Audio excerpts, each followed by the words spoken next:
আজকে তো আমি গোলাপ ফুলের গাছটা কেটেই ফেলবো, আর রাখবো না, আর ভালো লাগছে না। প্রথম প্রথম যখন নিয়ে আসি গাছটা তখন অনেক ফুল ধরছিল, আর এখন তো ফুল ধরার কোনো নামই নেই। আবার অনেক ঘাসও জমা হয়ে গেছে, সেটাই পরিষ্কার করে সাইডে একটু খাল খুঁড়ে সার দিয়ে দিলাম, আর একটু সার মাটিও দিয়ে দিলাম, দেখি পরে হয় কিনা ফুল।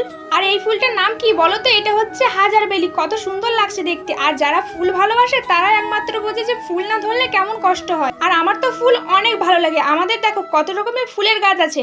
এই ছোট্ট ব্লকে হয়তো সব ফুলের গাছ তোমাদেরকে দেখাতে পারছি না, কিন্তু কিছু কিছু ফুলের গাছ দেখাচ্ছি। এখনো সব ফুলের গাছে তো ফুল ধরেনি। তাই এটা আবার কিরকম ফুল যে ফলও ধরেছে আবার ফুলও ধরেছে? আমি তো এটার নাম জানি না, তোমরা যদি নাম জেনে থাকো তো কমেন্টে বলো। তারপরে এদিকে জবা ফুলের গাছ দেখাতে এসে দেখো সাংঘাতিক কাণ্ড হয়ে গেছে। একটা জবা ফুলের গাছে দু রকমের কালার হয়েছে। সাদা জবা ফুলের গাছটাতে দেখো একটা গোলাপি কালারেও জবা ফুল হয়েছে, তো খুব সুন্দর লাগছে দেখতে।